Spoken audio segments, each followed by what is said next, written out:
चिट्ठी आई है चिट्ठी आई है, चिट्ठी आई है चिट्ठी आई है। बड़े दिनों के बाद हम बेवतनों को याद, बड़े दिनों के बाद हम बेवतनों को याद, वतन की मिट्टी आई है। हाँ चिट्ठी आई है चिट्ठी आई है। सुप्रभात। आप समझ गए होंगे आज मेरा टॉपिक क्या है। जी हाँ, आज हम पत्र यानी चिट्ठी वो कैसे लिखी जाती है, कैसे लिखी जाती थी और उसमें क्या क्या कंटेंट होते हैं उसके बारे में पढ़ेंगे। बच्चों, पत्र लेखन का इतिहास काफ़ी पुराना है। प्राचीन काल से लोग बाग अलग अलग तरीके से पत्र डाला करते थे, लिखा करते थे। आपको याद होगा, कबूतर जा जा जा कबूतर जा जा जा। जी हाँ, कबूतर के माध्यम से यानी कोई ना कोई संदेश किसी ना किसी प्रकार से भेजा जाता था, क्योंकि आज की तरह तब मीडिया इसकी फैसिलिटी नहीं हुआ करती थी, जिसको आप बोलते हैं इंटरनेट, मोबाइल इत्यादि की फैसिलिटीज़ नहीं हुआ करती थी। तो एक पत्र ही ऐसा सशक्त माध्यम था बच्चों, जिसके द्वारा आप अपनी बात, आप अपने समाचार और कोई भी किसी को कोई दुख का समाचार है, कोई किसी को निमंत्रण देना है और उसके अलावा ऑफिसेस के काम आदि करने के लिए पत्रों का लेखन किया जाता था बच्चों। आज भी किया जाता है, हाँ, पर कुछ प्रचलन कम हुआ है। तो आइए आज हम बात करते हैं पत्र के बारे में। और इधर देखिए, मैंने आपके लिए लिखा है, आज हम सीख रहे हैं पत्र का लेखन कैसे किया जाता है। बच्चों, पत्र को लिखना भी, जैसे कि मैंने आपको पहले बताया था, अनुच्छेद लेखन की तरह ही यह भी पत्र लेखन भी एक सृजनात्मक चीज़ होती है। और कई लोगों के पत्र बहुत खूबसूरत होते हैं। पुराने पत्र आप पढ़ेंगे, महात्मा गांधी ने जेल से लिखे, जवाहरलाल नेहरू जी ने जेल से लिखे पत्र, एक पिता ने इंदिरा गांधी ने पत्र लिखे, तो वो पत्र बहुत फेमस है। तो वो पत्र क्या होते थे, कैसे लिखे जाते थे, उस पर क्या बातों का हमको ध्यान रखना चाहिए और कितने उसके प्रकार होते हैं, उसके बारे में आज हम पढ़ते हैं। तो आइए शुरू करते हैं पत्र लेखन। पत्र के प्रकार देखिए बच्चों, पत्र के दो प्रकार होते हैं। पत्र के दो प्रकार होते हैं, एक अनौपचारिक पत्र और दूसरा है औपचारिक पत्र। पहला अनौपचारिक पत्र, दूसरा है औपचारिक पत्र। देखिए, आज हम अनौपचारिक पत्र के बारे में ही बात करेंगे, किंतु आपको आपकी नॉलेज के लिए बताती हूँ औपचारिक पत्रों में कौन से पत्र आते हैं और अनौपचारिक पत्रों में कौन से पत्र आते हैं। ज़्यादातर बच्चों अनौपचारिक पत्रों में सूचना, संवेदना, बधाई पत्र आदि आते हैं। तो औपचारिक पत्रों में कार्यालय संबंधी जो आप ईमेल भेजते हैं, किसी को जॉब के लिए अप्लाई करना है, तो वो जो आप ऑफिस से संबंधित जो पत्र आप लिखते हैं वो आपके औपचारिक पत्र के अंतर्गत आते हैं। इसके अलावा कोई आप शिकायती पत्र डालते हैं, कलेक्टर को डालते हैं, जिला मजिस्ट्रेट को डालते हैं, तो वो सारे ऑफिशियल यानी अनौपचारिक पत्र के अंतर्गत आते हैं। तो चलिए, अभी हमको आज पढ़ना है, मैंने बोला था औपचारिक पत्र के अंतर्गत आते हैं। अब हम चलते हैं अनौपचारिक पत्र, जो कि आज हमको पढ़ना है अनौपचारिक पत्र क्या होते हैं। बच्चों, अनौपचारिक को हम व्यक्तिगत पत्र भी कहते हैं। व्यक्तिगत मतलब जो हम अपने बिल्कुल इंटीमेसी वाले लोगों को लिखते हैं, जिससे हमारा निकट का संबंध होता है, वो हम व्यक्तिगत पत्र के उस पे के अनुसार लिखते हैं। तो उस पे सबसे पहले आता है सूचना, सद्भावना व अन्य पत्र। सूचना, बेटा पहले क्या होता था, सूचना का साधन मैंने आपको बताया कि पत्र ही हुआ करते थे। तो सूचना किसी को भेजनी होती थी कि फला तारीख को हमारे मंदिर में मुहूर्त है, ये सूचना भेजनी है, या कि कोई कार्यक्रम हम अपने पूरे की पूरी पंचायत समिति में करना चाह रहे हैं, तो एक सूचना पत्र जारी किया जाता था, है ना। इसी तरह सद्भावना का भी कोई मंदिर या धार्मिक अनुष्ठान से संबंधित बड़े बड़े अनुष्ठान कराए जाते थे बच्चों, तो उससे संबंधित सद्भावना पत्र पहले से भेजे जाते थे कि इस दिन बहुत बड़ा मेला लगने वाला है या बहुत बड़ा एक अनुष्ठान का आयोजन किया गया है, तो आप सब लोग आमंत्रित हैं। तो इस प्रकार के जो पत्र होते थे वो सूचना देती, मृत्यु की सूचना है, कोई फला व्यक्ति मर गया, तो आप उसको एक सूचना का एक तार भेजते थे, सूचना भेजते थे, उसका एक पत्र छोटा सा भेजते थे, वो सूचना पत्र के अंतर्गत आता है। नंबर 2 चलते हैं संवेदना पत्र। संवेदना पत्र बच्चों वो पत्र होता है जिसके घर कोई आकस्मिक घटना हो गई, कोई मृत्यु हो गई, कोई दुर्घटना हो गई या कोई चोरी हो गई, तो उसके लिए आप अपनी संवेदना उसको भेजते हैं, चाहे वो मित्र हो, चाहे वो आपके पिता हो, चाहे कोई परिवार का हो, कोई भी हो, जो आपके रिलेटिव्स हैं, उनको आप संवेदना का एक पत्र भेजते हैं कि हमें ये सुनकर अत्यंत दुख हुआ कि पिताजी का देहांत इतनी तारीख को हो गया, जो भी इस तरह से संवेदना पत्र लिखे जाते हैं बच्चों। अब है बधाई पत्र।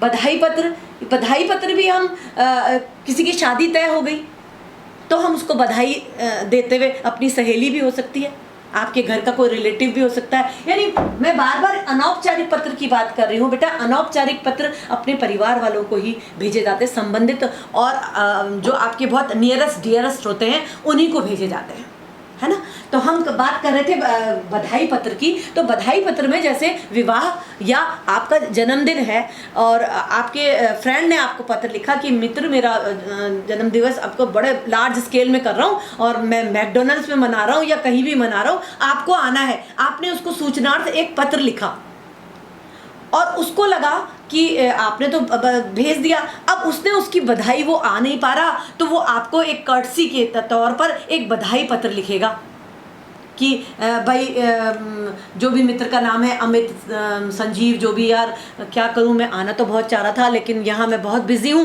और इसके कारण मैं नहीं आ सक रहा, तो मैं तुम्हें बहुत बहुत बधाई भेजता हूँ स्पेशल, और तुम्हारा तोहफा मैं संभाल के रखूँगा। जब भी तुम मेरे पास आओगे या तो मैं कुरियर के द्वारा भेज दूँगा या जब भी तुम मेरे पास आओगे तो मैं अपना जो तोहफा है, जो तुम्हारा तोहफा है, वो तुम तक पहुँचाऊँगा। इस प्रकार के पत्र होते हैं बेटा, वो बधाई पत्र के अंतर्गत आते हैं। विवाह की बधाई हो सकती है, किसी भी तरह की क्लास में अव्वल आने की बधाई हो सकती है, आप फर्स्ट आए या आपने टॉप किया है, मेरिट में आए हैं, आप उसका बधाई आप अपने मित्र को दे सकते हैं या अपने सगी संबंधी को दे सकते हैं। मान लो मामा की बेटी फर्स्ट आई आपके बोर्ड के एग्जाम में, उसने 98% मार्क्स दिए, तो आप उसको एक बधाई पत्र लिख सकते हैं। ठीक है बच्चों, आगे चलते हैं धन्यवाद पत्र। जब आपको इस प्रकार के बधाई पत्र या कोई भी पत्र मिल जाता है, शादी का कोई समाचार का पत्र मिल जाता है, तो जिसका पत्र जिसने भेजा होता है वो आपको धन्यवाद कहता है आपके पत्र के लिए। जो आपने उसको पत्र भेजा उसके लिए वो आप उसको धन्यवाद का पत्र कहते हैं, देते हैं कि ना थैंक यू, आपने जो हमको मनी ऑर्डर भेजा या आपने जो तोहफा भेजा उसके लिए बहुत बहुत धन्यवाद, है ना। तो इस प्रकार धन्यवाद के पत्र बच्चों भेजे जाते हैं। धन्यवाद और भी तरह से धन्यवाद हो सकता है। मान लो आप औपचारिक में जाएं तो औपचारिक में भी धन्यवाद के रूप में थैंक करते हुए अपने ऑफिसर को और उसको पत्र लिखा जाता है। या आपने किसी ने आपका कोई काम करा दिया, या पापा ने आपके लिए लैपटॉप के लिए राशि भेज दी कि पापा मुझे पढ़ाई के लिए लैपटॉप चाहिए और उसके लिए मुझे राशि चाहिए, और पापा ने वो मनी ऑर्डर द्वारा भेज दी, तो अपने पापा को आप थैंक यू लेटर लिख सकते हैं कि पापा वेरी वेरी थैंक यू, है ना। तो इस प्रकार आप धन्यवाद पत्र लिखते हैं। इसके अलावा होता है शुभकामनाएं पत्र। अब शुभकामनाओं के पत्र मैंने आपको पहले ही बताया, किसी भी तरह की शुभकामना हो सकती है। कोई भी मांगलिक कार्य है आपका, शादी विवाह जन्मोत्सव उससे जुड़ा हुआ या कोई पूजन उत्सव से जुड़ा हुआ कोई कार्य होता है, उसके लिए आप शुभकामनाएं पत्र लिख सकते हैं कि बहुत बड़ा आप अपने घर का मुहूर्त कर रहे हैं और उस घर के मुहूर्त में आप आ नहीं पा रहे, और लेकिन आप उनको अपनी शुभकामनाएं कार्ड के द्वारा, पत्र के द्वारा अलग अलग तरह से भेजते हैं। तो यहाँ पे पत्र के द्वारा शुभकामनाएं आप लिखते हैं, उसमें आप उसी तरह की लैंग्वेज भी डालेंगे। अगर मामी के घर का इनॉग्रेशन हो रहा है या आपकी मौसी के घर का हो रहा है, नियरेस्ट डियरेस्ट जो भी हैं आपके फ्रेंड हैं उनके घर का इनॉग्रेशन होता है, तो आप उनको शुभकामना पत्र डालते हैं कि आपको बहुत बहुत शुभकामनाएं कि आपने इतना बड़ा घर बनाया और मतलब इतना सुंदर घर बनाया और उसके लिए आपको बहुत बहुत शुभकामनाएं। इस प्रकार आप शादी का, विवाह का और जन्म उत्सव का अलग अलग शुभकामनाओं पे लिखकर पत्र को भेज सकते हैं, है ना। ये सब कुछ अनौपचारिक पत्रों में ही आता है बच्चों, ठीक है। औपचारिक तो बिल्कुल व्यक्तिगत पत्र नहीं होते हैं। औपचारिक पत्र हमेशा सरकारी कर्मचारी जो अपने आप ऑफिसेज में लिखते हैं, आप स्कूल में है प्रधानाचार्य को लिखेंगे, वो सारा चीज़ औपचारिक पत्र के अंतर्गत आते हैं। बीमारी के लिए है, आप उनको एप्लीकेशन टाइप ले लिखते हैं, वो सब औपचारिक पत्रों में आता है बच्चों। तो अब आगे चलते हैं। निमंत्रण पत्र, निमंत्रण पत्र भी वैसे ही होता है। आप किसी भी चीज़ का कोई भी शुभ काम कर रहे हैं या कोई भी ऐसी चीज़ कर रहे हैं कि आपने गोठ रखी कि भाई बारिश का मौसम है तो हम खोल के बालाजी में या मेहंदीपुर के बालाजी में गोठ रख रहे हैं, तो आपने एक निमंत्रण पत्र छपवाया, उसको वो निमंत्रण पत्र के अंतर्गत आता है, जिसमें आपने कहा कि इस तारीख को, सावन मास की इस तारीख को या राखी के दिन हमने बहुत बड़ा उत्सव रखा है और उस उत्सव में आपको भी शामिल होना है। इस प्रकार आप एक निमंत्रण पत्र भेजते हैं बच्चों, ठीक है। आगे चलें। अब आता है नंबर 7, व्यक्तिगत या पारिवारिक पत्र। व्यक्तिगत और पारिवारिक पत्र में क्या होता है बच्चों, मैंने फिर बताया, व्यक्तिगत पत्र जो होता है वो बहुत अपना क्लोज टू हार्ट जिसको बोलते हैं, हमारे जो बहुत पास है उसको हम भेजते हैं। जैसे अपना भाई, अपनी बहन, अपनी मम्मी, अपने पापा, है ना, तो अपनी मौसी मौसा जी, उनको भी भेजा जाता है। आपके लव एंड अफेक्शन पे होते हैं ये पत्र सारे आधारित। आप जनरल पूछ रहे हैं कि भाई बहुत दिन हो गए, आज कोई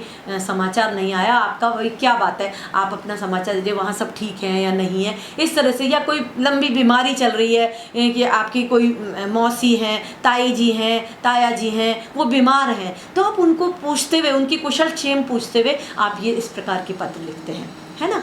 तो इन सब पत्र को, ये सब मैंने बता दिए पत्र के प्रकार किस प्रकार के होते हैं और पत्र किस प्रकार लिखा जाता है। अनौपचारिक पत्रों का प्रारूप क्या होता है बेटा, वो यहाँ पे मैंने ड्राफ्ट बना के एक आपको दिया है, समझाने की कोशिश कर रही हूँ कि सबसे पहले जब आप पत्र लिखते हैं तो वहाँ पे भेजने वाले का पता होता है। ये 2 3 1 2 3 4 लाइनों में होता है कि जैसे आपने भेजने वाले को कहा कि मैं मॉडल टाउन से जयपुर से या लुधियाना से, जहाँ से भी आप वो बोल रहे हैं, पंजाब से लिखना चाह रहा हूँ, फिर आपने उसमें डेट डाली, फिर उसके बाद ये सब जो होता है वो भेजने वाले का पता, फिर अपना एड्रेस डाल दिया, जो भी है आपका पूरा एड्रेस वो लिख दिया आपने, दिनांक वगैरह डाल के। उसके बाद आप दूसरे नंबर पे आते हैं। देखिए ब्लॉक भी उसी के हिसाब से मैंने साइज के हिसाब से छोटे और बड़े कर रखे हैं। ये 3 4 लाइनों में आता है और ये अभिवादन 1 लाइन में आता है। अब अभिवादन का मतलब है आप किसको अभिवादन कर रहे हैं, मतलब किसको पत्र लिख रहे हैं। मान लो आपने अपने मित्र को लिखा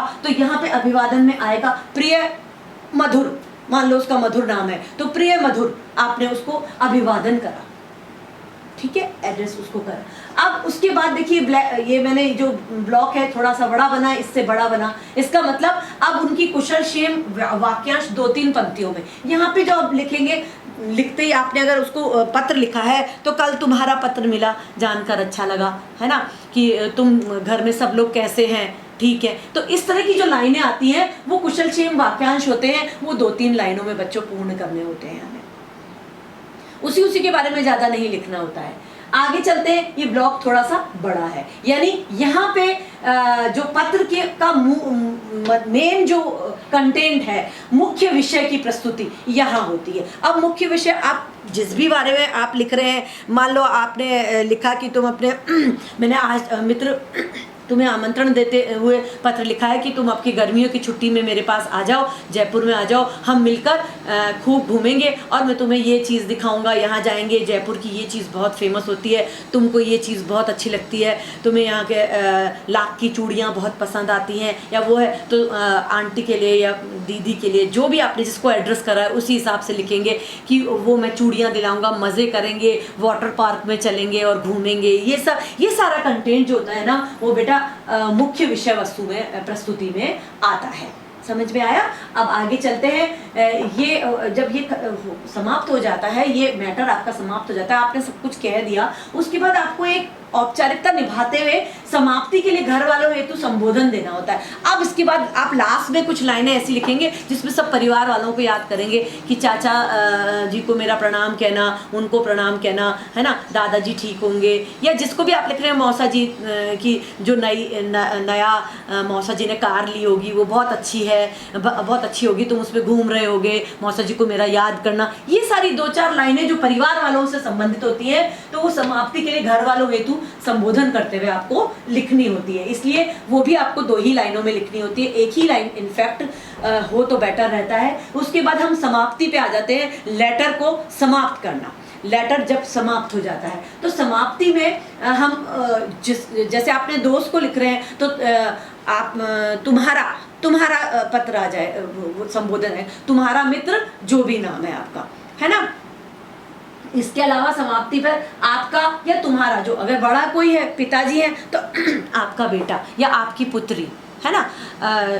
आप माँ को लिख रहे हो तो आपकी बेटी, है ना, बिटिया, कुछ भी लिख सकते हैं जो भी आप करते हो, या नाम खाली लिखते हैं, आपकी बिटिया इंदु या आपकी बेटी बिंदु, जो भी नाम है, मोनू, सोनू, जो भी नाम है। और इस जगह पर समाप्ति पर आपका वो संबोधन आता है बच्चों। तो ये बात आपको समझ में आ गई होगी, है ना। उसके बाद आप लास्ट उसको कर देंगे कि जैसे मंगल शुभ अपेक्षाओं के साथ, यहाँ तो आपने लिख ही दिया, फिर समाप्ति पे आप अपना नाम लिख देंगे। इस प्रकार पूरे अनौपचारिक पत्र का प्रारूप होता है बच्चों, और इस प्रकार ये प्रारूप आपके सामने तैयार है। इसके अकॉर्डिंग आप लिखेंगे पत्र तो कभी भी गलती नहीं आएगी, कोई लाइन आप मिस नहीं करेंगे और आपके नंबर पूरे में से पूरे आएंगे। तो बच्चों ये आपको समझ में आ गया जो मैंने आपको समझाया। अब आप आते हैं पेज नंबर 279 पे, अपनी किताब में आएंगे 279, पत्र लेखन जो उसमें लिखा हुआ है, उस पत्र लेखन पे हम चलते हैं, है ना। और उसमें इसमें कुछ टिप्स दे रखे हैं कि आपको क्या विशेषताएं होनी चाहिए, आप पत्र कैसे लिखें। अब ये तो आपको सब समझ में आ गया है जो मैंने आपको समझाया कि कितने प्रकार के पत्र होते हैं, उसका प्रारूप क्या होता है ना। अब उसके बाद हम ये समझेंगे कि उसमें क्या विशेषताएं होती हैं, पत्र को किस प्रकार लिखना चाहिए और पत्र में क्या नहीं करना चाहिए, है ना। अच्छे पत्र की क्या विशेषताएं होती हैं, है ना। पत्र लिखने की भी कुछ आवश्यक बातें होती हैं बच्चों जो आपको याद रखनी है ना। इस आपकी पुस्तक में 3 पॉइंट दे रखे हैं, नंबर 1, नंबर 2 और नंबर 3, है ना, पत्र लेखन में। तो ये आप सच अपने उसमें लिख लेंगे, लेकिन इसके अलावा भी मैं कुछ पॉइंट्स आपको बताऊंगी जो आपको समझने हैं, है ना। सबसे पहले तो हम अनौपचारिक पत्र की ही बात कर रहे हैं। कैसा भी पत्र हो, उसमें पत्र की भाषा सहज, स्पष्ट और सरल होनी चाहिए, ठीक है। समझने में आने वाली बात होनी चाहिए, आधे आधे वाक्य नहीं लिखने चाहिए उसमें। पत्र का संबंध सही संबोधन और अभिवादन से होना चाहिए। आप संबोधन किसको कर रहे हैं ये बहुत जरूरी है। तू तड़ाक की लैंग्वेज उसमें नहीं लिखनी चाहिए। शिष्टाचार का बहुत ध्यान रखना चाहिए। चाहे मित्र है तो क्या मित्र, हर मित्र तो ऐसा, गाने भी बनते हैं आपके, किस किस तरह के गालियों वाले गाने भी बनते हैं, हर मित्र ऐसा होता है वैसा होता है नहीं, लेकिन पत्रों में एक शिष्टता होती है और होनी भी चाहिए बच्चों, है ना। चाहे आप मित्र को लिख रहे हैं, चाहे आप अपने परिवार वालों को लिख रहे हैं, है ना। तू तुम करके अपने मित्र छोटी बहन को पुकार सकते हैं, किंतु बड़ों के लिए तू तुम का प्रयोग नहीं किया जाता है। इस बात को ध्यान रखेंगे। पत्र में लिखने वाले का पूरा पता, दिनांक उपयुक्त स्थान पर लिखना चाहिए, जहाँ पे एप्रोप्रिएट प्लेस है, जैसे कि मैंने आपको इसमें बताया था, बोर्ड पे बताया था, बिल्कुल वहाँ पे बिल्कुल स्पष्ट शब्दों में। और इवन जो बाहर से एनवलप है, एनवलप में पत्र भेज रहे हैं, उसको बंद करके भेज रहे हैं, तो बाहर जो एड्रेस है वो पूरा लिखा हुआ होना चाहिए एनवलप पे, और कहाँ भेजा जा रहा है, पिन कोड सहित, इन सब चीज़ों का बहुत ध्यान रखा जाता है, चाहे इसमें आप अनौपचारिक पत्र लिख रहे हैं, चाहे आप औपचारिक पत्र लिख रहे हैं, है ना। अब मैंने क्या बताया कि आप पत्र में हृदय के जो भाव होते हैं, आपके जो अंदर की जो भावना है वो स्पष्ट होनी चाहिए। आप दुखी हैं तो वो अपना दुख व्यक्त कीजिए। आप किसी को संवेदना पत्र लिख रहे हैं तो उसको आप अपना दुख को व्यक्त कीजिए। ये नहीं कि भाई फॉर्मेलिटी के लिए लिख दिया, फॉर्मेलिटी नहीं दिखानी होती है पत्रों में, ठीक है बेटा। और सबसे बड़ी बात है कि पत्र के विषय से कभी भटकना नहीं चाहिए आपको, यानी व्यर्थ की बातें मैं फिर कह रही हूँ उसका उल्लेख नहीं करना चाहिए। व्यर्थ की बात इधर उधर की बातें नहीं डालनी चाहिए। ऐसे तो पत्र की कोई लिमिट नहीं होती है, लेकिन फिर भी पत्र बिल्कुल मतलब शॉर्ट एंड स्वीट होना चाहिए। स्वीट का मतलब ये नहीं कि वो उसको चाटोगे तो उसमें मिठास आएगी, वो मतलब नहीं है मेरा। स्वीट का मतलब है बहुत देखते ही उसको मज़ा आ जाए कि भाई कितना बढ़िया पत्र लिखता है ना। तो पत्र की बच्चों आप कभी गूगल सर्च करो या आप कभी जाओ तो इंदिरा गांधी जी ने जो अपने पिता को पत्र लिखे थे वो आप पढ़िए। आप सुभाष चंद्र बोस के पत्र पढ़िए, और जो उन्होंने जेल से लिखा था, आज़ादी के लिए, लड़ाई के लिए लिखा था, वो पत्र पढ़िए बेटा। और अच्छी चीज़ें पढ़ोगे, है ना, तो ई बुक आती है आपकी उसमें, है ना। निधि मैम की भी एक बुक आई है वो ई बुक में है, तो उसको पढ़िए। उसमें बहुत बढ़िया प्ले है, अच्छा साहित्य पढ़िए, अच्छे विचार आएंगे बच्चों, है ना। तो पत्र लिखना भी आप इसी प्रकार सीख सकते हैं। इसके अलावा पत्र में आप जो प्राप्तकर्ता की आयु, संबंध, योग्यता आदि को ध्यान में रखते हुए आप पत्र को लिखेंगे, मैंने पहले ही कह दिया, है ना। और शिष्टाचार शब्दों का प्रयोग करेंगे, ये भी मैंने बता दिया। इसके बाद पत्र में लिखी वर्तनी जो है वो बहुत शुद्ध, और लेख जो है वो स्वच्छ होना चाहिए। बहुत गंदी राइटिंग में कई लोग पत्र लिखते हैं जिसको पढ़ा ही नहीं जाता इसने लिखा क्या है। तो ना तो वो पत्र देखते ही अगर खोलेगा कोई पत्र तो उसको लगेगा ये क्या लिखा है इसने, है ना। तो पत्र लिखते ही देखा वाह क्या लिखा है, ऐसा होना चाहिए, ऐसे एक्सप्रेशन आने चाहिए, ठीक है। इस चीज़ का विशेष ध्यान रखेंगे। अब बात आती है बेटा कि अच्छे पत्र की क्या विशेषताएं, तो मैं आपको बता ही रही हूँ कि क्या होती है, क्या कैसे हमको करना चाहिए। सरल भाषा, विचारों की सुस्पष्टता होनी चाहिए, बहुत स्पष्ट विचार से आपको लिखने चाहिए। पर एक बात फिर बार बार बोल रही हूँ कि संक्षेप और संपूर्णता, छोटा होते हुए भी उसमें संपूर्णता होनी चाहिए, अधूरापन नहीं लगना चाहिए। कहना ही मैं ये चाह रही हूँ कि पत्र में अधूरापन आपको महसूस नहीं होना चाहिए। और मैंने बताया कि वो देखते ही आकर्षित करने वाला होना चाहिए। और बाहरी सजावट के से तात्पर्य है कि कागज़ अच्छे से अच्छा आप इस्तेमाल करें। ख़राब कागज़ में अगर लेटर लिखेंगे तो ना तो राइटिंग अच्छी आएगी, और आपके प्रेशर से हाथ के, चाहे आप पेंसिल से लिख रहे हैं चाहे पेन से लिख रहे हैं, उसमें इम्प्रेशन पीछे की तरफ छप जाएगा, और वहाँ भी अगर आप अक्षर बना देंगे तो समझ में नहीं आएगा। तो पत्र लिखते समय ये बातें हमको बहुत ध्यान रखनी पड़ती है। और विराम चिन्ह का प्रयोग कहाँ लगाया जा रहा है ना, पूर्ण विराम कहाँ लगाना है, और शीर्षक उसका, उसकी तिथि यानी डेट जरूर डालेंगे, है ना। अभिवादन उसमें अंत में क्रम अनुसार आप लिख रहे हैं या नहीं लिख रहे हैं। पंक्तियों को में बहुत ज़्यादा सटाकर नहीं लिखें, है ना, थोड़ा सा डिस्टेंस छोड़ते हुए। 1 फिंगर गैप, हर वर्ड के बीच में 1 फिंगर का गैप होना चाहिए, ताकि बिल्कुल साफ बढ़िया पत्र आपको नजर आए। बच्चों, ये तो आपके पत्र के बारे में मैंने आपको जानकारियाँ दी है, आपको बता भी दिया कि पत्र को कितने प्रकार होते हैं, 2 प्रकार होते हैं। आपके अभी इस टर्म में अनौपचारिक पत्र आ रहा है, अगली बार हम डिस्कस करेंगे औपचारिक पत्रों के लिए। तब तक के लिए यहीं तक आप इसके प्रश्नोत्तर और कुछ मैं आपको जो संलग्न करा रही हूँ, वो जो भेज रही हूँ, प्रेषित कर रही हूँ, उसमें आपको ध्यान रखना है। कुछ तो मैं टाइप ऑफ पत्र आपको भेजूंगी कि कैसे लिखे जाते हैं, और कुछ मैं क्वेश्चंस दूंगी जिनको आपको अपने आप करने हैं, अपने आप लिखने का अभ्यास करना है। तो आपका दिन शुभ हो। Thank you.